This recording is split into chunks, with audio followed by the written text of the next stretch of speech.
This is Kessben 93.3 FM, a new wave of excellence in radio. Other questions? Yes, was it positives from the embarrassing trip to Japan? The trip was not embarrassing trip.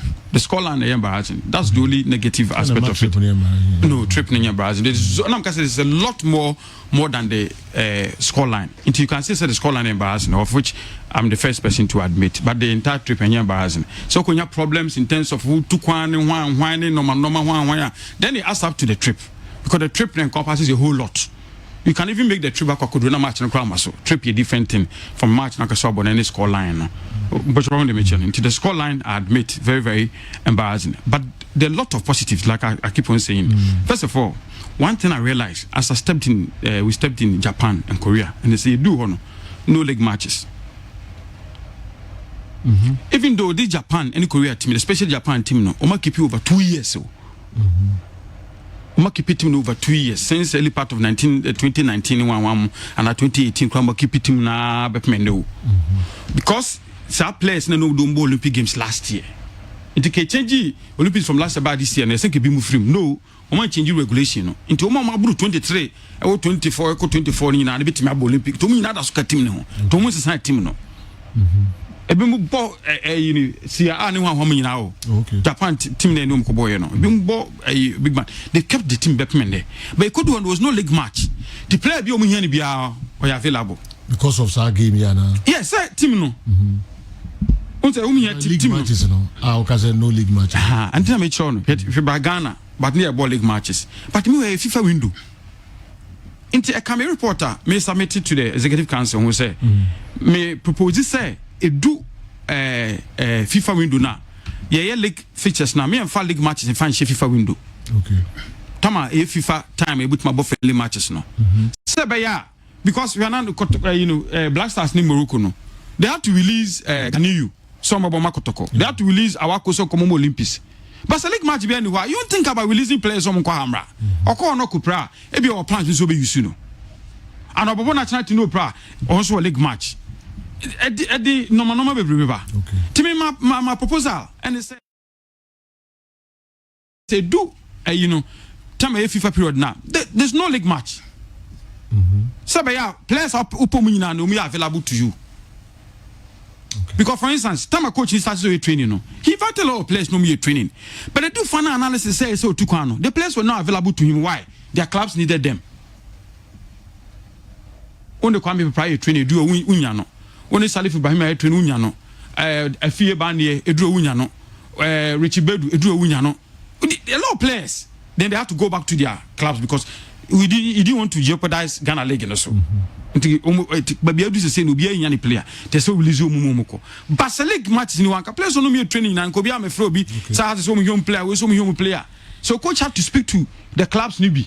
So be on the two players no say Mr. Almost so to now. Sebakuka because so almost so balance team so. It is okay so Ombia with for instance Kotoko players invite me na defenders. It is all na kwa you are shorting. It is so release back on a kabako. It's a major thing because even and you coach Asimo administrative. Okay. But on the mention administrative. One. Number two, long-term camp excellent. Japan team, Korea team, team no. Joe ready, they can face any team because they've had that long-term planning and then consistency team new and then we have a team new tomu no possible so over camp team for that. No, I want to mean to say the woman no, but at least at a certain level. Why do I say so? Create team they do apart from training a coach here, no. Some of the foreign players because look they do and we have to rely on foreign players from about holidays, no, to try and call some of them. So they never had any training with the team they took one. Into training says when you could do home. After 2 weeks, no, once I fed now jelly as a team together.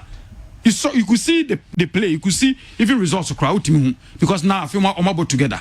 So imagine if you had like 2 weeks training with these players probably the performance and results could have been different. To long-term planning. And this is a trip important people were on the trip. ni na you mu di nkomo and then they were picking up notes important people the general secretary of Ghana Football Association account leaks features ifi and me in the years that discussion we yes they make no long-term planning you need the support of the ministry because majority of the ministry rep. Chief director was on the trip. Me discuss one say yes.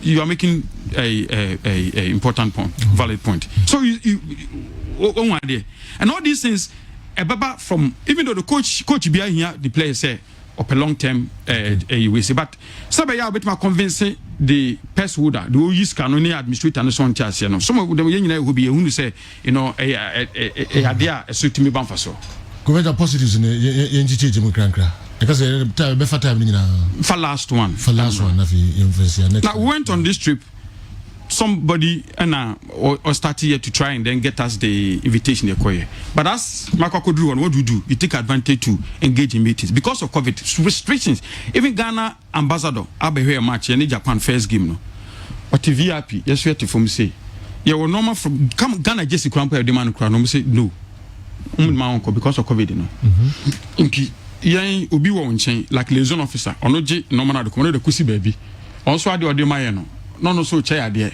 ono so e dey ama obi no so the kusi baby na we akofa on which said there what your friend say Nigeria for so much obi so much ransom omo hijack e friend kidnap obi a so mo se fakosi a now ni panzo ko fa no ha on side ni bi no you are not allowed to but when we went to Korea at least we had a little chance to meet with some of the FA officials and because of this we've negotiated that Joe if discussing any hold there they would invite some of our women team the social omo enko how do you better not support my team but Gina my team no council not that support my team so you take advantage of certain and try and negotiate in Korea in terms of women football almost so my body women football and do certain level power and so they would invite to say we say negotiation man need to do they invite some of our female teams now more and so why exchange programs in no so there are a lot to pick from apart from Scotland yes but team be able there ordinarily I think team here but they be started from low profile friendly matches now but team ni pick here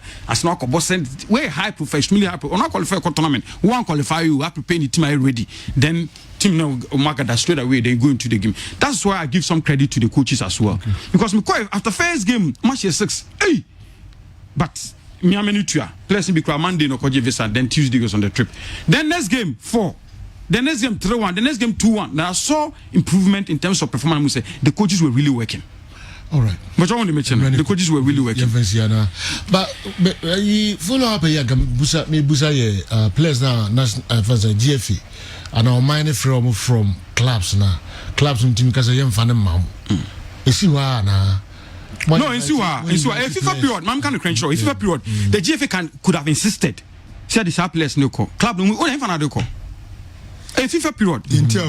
What I say? Please, a FIFA period. The FA could have insisted. You look at the number of players you invited for both of your Black Stars under 23. No regulation. No, so qualify no match for so much. Be a standing be postponed match. And no. But don't force say penny man for playing. But league is also run by us, and also thinking about the league. We don't want to disadvantage one club because if you one club, probably for 5 back for 2. Okay. No disadvantages our club no because if you are right into no now if you look about match and no na be no so what must say enter make say pa no twa no e do FIFA match you fall against the other side na more insist yes to be honest with you the president spoke to me said no we don't want to jeopardize the league you know any clubs in Kasana at least you know for be 1 from each club in fact Olympics after you decided for one Olympics offered so much two players Olympics offered so much 2 players Barcelona Juwan say club be there one say one and because near 7% the excitement of the Ghana league in the platform nti coach ni club yakasa me mu de hen na won hia mu de hen na offer based on the balance now no person watch no person obem yeah kakra